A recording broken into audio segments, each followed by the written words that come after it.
بسم اللہ الرحمن الرحیم۔ پاک پروردگار کے نام سے شروع کرتا ہوں جو دلوں کے راز خوب جانتا ہے۔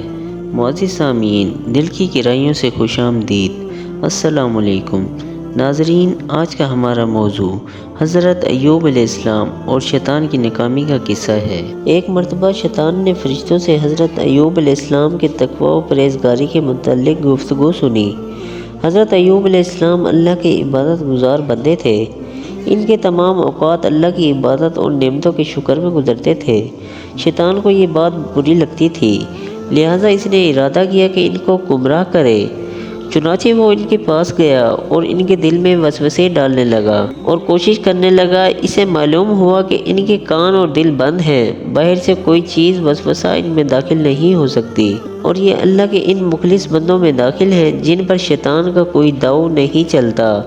لہٰذا شیطان بہت پریشان ہوا اور اللہ کی بارگاہ میں حاضر ہوا اور تمام غرور کو خاک میں ملا کر بولا، اے اللہ، تیرا بندہ ایوب تیری عبادت کرتا ہے، تسبیح بیان کرتا ہے، اپنے دل و زبان کو تیرے ذکر میں مشغول رکھتا ہے، لیکن یہ تمام عبادت ان نعمتوں کے بدلے میں ہے جو تو نے اسے عطا کی ہے۔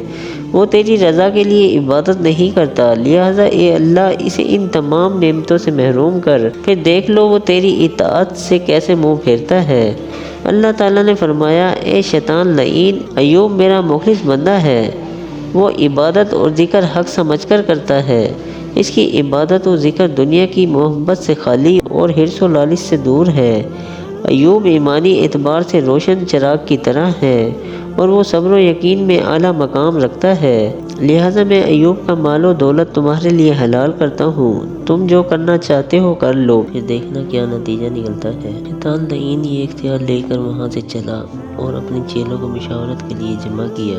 انہوں نے آپس میں یہ فیصلہ کیا، حضرت ایوب علیہ السلام کا تمام مال و دولت ختم کر دیا جائے۔ چنانچہ ایسے ہی کیا گیا۔ مال و دولت ہلاک کرنے کے بعد شیطان لعین ایک بوڑھے حکیم کی صورت میں حضرت ایوب علیہ السلام کے پاس آیا اور کہنے لگا کہ آگ نے تمہارے مال و دولت کو تباہ کر دیا اور تمہارا رب تم سے جدا ہو گیا، لیکن تم پھر بھی اپنی زبان سے اس کا ذکر کرتے ہو۔ شیطان کا خیال تھا کہ حضرت ایوب علیہ السلام کا ایمان ڈگمگائے گا، لیکن حضرت ایوب علیہ السلام مضبوط ایمان والے اور صاحب یقین محکم تھے کہ اللہ ان سے جدا نہیں ہوا، لہٰذا انہوں نے کہا کہ جس دولت کو آگ نے تباہ کیا وہ دولت اللہ کی امانت تھی اور اللہ وہ امانت واپس لے چکا ہے، لہٰذا میں ہر حال میں اللہ کا شکر ادا کرتا رہوں گا، چاہے وہ دے یا لے، راضی ہو یا ناراض ہو، نفع دے یا نقصان۔ وہ تمام اشیاء کا مالک ہے، جس کو چاہے بادشاہت دے، جس کو چاہے لے لے، جس کو چاہے عزت دے، جس کو چاہے ذلت دے۔ پھر حضرت ایوب علیہ السلام سجدے میں گر گئے اور شیطان لعین شرمندہ ہو کر واپس پلٹا اور ناکام ہو کر واپس اللہ کی بارگاہ میں جا کر کہنے لگا، اے مولا، بے شک تیرا بندہ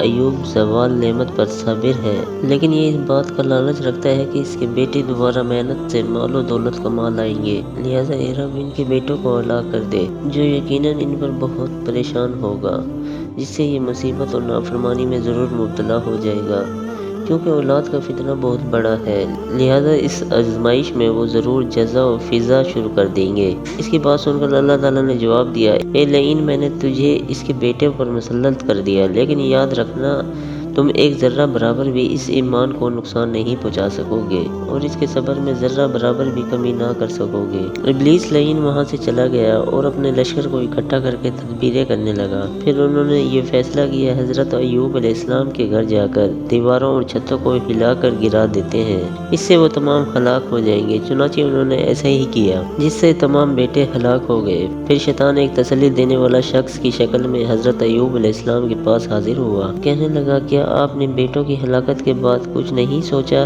اللہ کو آپ کی عبادت کی اور ذکر کی کوئی پرواہ نہیں ہے اور اللہ نے آپ کے حقوق کی کوئی رعایت نہیں کی۔ حضرت ایوب علیہ السلام نے روتے ہوئے کہا کہ اللہ نے دیا تھا، اس نے واپس لے لیا، میں ہر حال میں اس کا شکر ادا کرتا رہوں گا، چاہے وہ دے یا لے، راضی ہو یا ناراض، نفع دے یا نقصان۔ اس کے بعد وہ سجدے میں گر گئے۔ شیطان یہ دیکھ کر بڑا غمگین اور غصہ ہوا اور اللہ کے دربار میں حاضر ہو کر کہنے لگا، اے اللہ، ایوب کے مال کی طرح اس کی اولاد بھی ختم ہو گئی، لیکن اس کی صحت باقی ہے اور وہ اس امید پر عبادت کرتا ہے کہ اس کی اولاد و مال واپس مل جائے گا۔ لہٰذا آپ مجھے اس کے جسم پر مسلط کر دیجئے تاکہ میں اس کے جسم کو بیماری میں مبتلا کر دوں، پھر وہ آپ کی عبادت سے پھر جائے گا اور بیماری کی وجہ سے ذکر چھوڑ دے گا۔ چنانچہ اللہ نے دنیا کو حضرت ایوب علیہ السلام کا ایمان اور صبر دکھلانے کے لیے اور ان کے واقعے کو نصیحت بنانے کے لیے شیطان کو حکم فرمایا کہ جاؤ، اس کا جسم تمہارے سپرد ہے، لیکن اس کی روح اور زبان سے دور رہنا، کیونکہ اس میں ایمان کی حلاوت موجود ہے۔ شیطان نے اپنے شاگردوں کو جمع کیا اور حضرت ایوب علیہ السلام کے بارے میں تدبیر کرنے لگے۔ بالآخر انہوں نے فیصلہ کیا کہ حضرت ایوب علیہ السلام کے جسم کو شدید بیماری میں مبتلا کر دیں، لیکن جیسے جیسے حضرت ایوب علیہ السلام کی بیماری کی شدت بڑھتی گئی، حضرت ایوب علیہ السلام کے ایمان و یقین اور صبر و استقامت میں اضافہ ہوتا چلا گیا۔ کافی عرصہ تک یہ بیماری قائم رہی، حتیٰ کہ حضرت ایوب علیہ السلام کمزوری سے ہڈیوں کا ڈھانچہ بن گئے۔ تمام دوست و احباب ساتھ چھوڑ گئے، صرف ایک صابر و شاکر بیوی ساتھ رہ گئی جو ان کی خدمت کرتی تھی، لیکن اس بیماری کی حالت میں بھی ان کی زبان سے شکر کے کلمات ہی نکلتے تھے اور ناشکری کا کلمہ نہ نکلتا۔ شیطان یہ دیکھ کر بہت پریشان ہوا۔ شیطان کے ایک شاگرد نے اس سے کہا کہ تمہارے ہیلے تدبیریں کہاں گئیں؟ ایک ایوب علیہ السلام کو تم قابو نہ کر سکے، تم نے ابو الحشر آدم علیہ السلام کو جنت سے کیسے نکالا تھا؟ وہاں کون سا ہیلہ اختیار کیا تھا؟ ابلیس نے کہا، وہاں میں نے عورت کا سہارا لے کر حملہ کیا تھا۔ اس شاگرد نے کہا، اب بھی ایسا ہی کرو۔ چونکہ ابلیس حضرت ایوب علیہ السلام کی بیوی کو بھول چکا تھا، لہٰذا اب فوراً اس کی طرف متوجہ ہوا اور اس سے جا کر کہنے لگا، تمہارا شوہر ایوب کہاں ہے؟ تمہارا شوہر یہی ہے جو فرش پر لیٹا ہوا ہے، یہ نہ مردہ ہے نہ زندہ۔ اس کی جوانی، صحت اور دیگر نعمتیں کہاں گئیں؟ اللہ اسے چھوڑ چکا ہے۔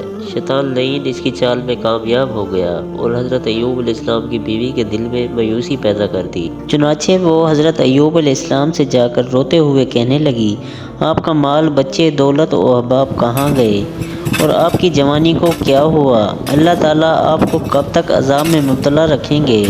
حضرت ایوب علیہ السلام نے جواباً کہا کہ شیطان نے تمہارے دل کو ورگلایا ہے۔ مجھے لگتا ہے کہ تم مال و دولت اور اولاد کے فوت ہونے پر نہیں رو رہی، بلکہ تم پر اللہ کی آزمائش ہے۔ بیوی نے پوچھا، کیا آپ نے اللہ تعالیٰ سے مصیبت و غم دور کرنے کی دعا نہیں کی؟ حضرت ایوب علیہ السلام نے اس سے پوچھا کہ ہمارا کتنا عرصہ فراخی میں گزرا؟ بیوی نے جواب دیا کہ 80 سال آرام و سکون کے گزرے۔ پھر انہوں نے پوچھا، تنگی و مصیبت میں کتنے سال گزارے؟ اس نے جواب دیا، 7 سال۔ پھر آپ علیہ السلام نے فرمایا کہ جو عرصہ آسانی و سہولت سے گزرا ہے، اس کو دیکھتے ہوئے مجھے شرم آتی ہے کہ میں اللہ سے مصیبت ختم کرنے کا سوال کروں۔ پھر آپ علیہ السلام نے فرمایا کہ جو عرصہ آسانی و سہولت سے گزرا ہے، اس کو دیکھتے ہوئے مجھے شرم آتی ہے کہ میں اللہ تعالیٰ سے مصیبت ختم کرنے کا سوال کروں۔ البتہ تمہارا ایمان کمزور ہو رہا ہے اور تمہارا دل اللہ کے فضیلوں پر تنگ ہو رہا ہے۔ مجھے قسم ہے اس ذات کی جو معبود واحد ہے، اگر میں صحت مند ہو گیا تو تجھے کوڑے ماروں گا اور آج کے بعد تیرے ہاتھ سے کھانا پینا میرے لیے حرام ہے۔ تم اپنے آپ کو میری نظروں سے ہٹا لو حتیٰ کہ خدا کوئی فیصلہ فرما دے۔ جب حضرت ایوب علیہ السلام اکیلے رہ گئے اور تکلیف اور شدت اختیار کر گئی اور مرض بڑھ گیا تو اللہ کی طرف متوجہ ہوئے اور عرض کی۔ اللہ نے ان کی دعا کو قبول فرمایا اور حکم دیا کہ اپنے پاؤں سے زمین کو رگڑیں تو زمین سے پانی کا چشمہ نکلے گا، اس سے پانی پئیں اور غسل کریں، آپ کی بیماری اور کمزوری ختم ہو جائے گی۔ چنانچہ آپ پانی پیتے ہی صحت مند اور طاقتور ہو گئے۔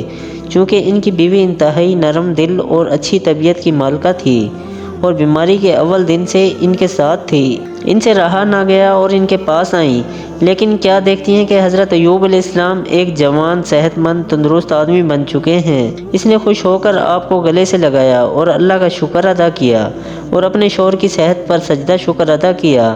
اس کا شوہر ایک لمحہ بھی اللہ کی یاد سے غافل نہیں ہوا اور اللہ کی مبتلا کردہ آزمائش میں صابر رہا، اور شیطان ہمیشہ اسی طرح ذلیل و خوار ہوتا رہا۔ اللہ تعالی ہمیں اپنے بتائے ہوئے راستے پر چلنے اور برائیوں سے بچنے کی توفیق عطا فرمائے، آمین۔ ہماری آپ سے گزارش ہے، دین کے بارے میں جو بھی ویڈیو آپ دیکھیں اس کو آگے پھیلائیں۔ نبوت کا دروازہ اب ہمیشہ کے لیے بند کر دیا گیا ہے۔ حضرت محمد صلی اللہ علیہ وسلم کے بعد اب کسی نبی نے نہیں آنا۔ اب ان کا پیغام لوگوں تک پہنچانا ہمارے اور آپ کے ذمہ ہے۔ کیا پتہ ہماری تھوڑی سی کوشش سے ہماری آخرت بن جائے۔ اللہ تعالیٰ ہمیں نبیوں کے طریقوں پر چلنے کی توفیق عطا فرمائے، آمین۔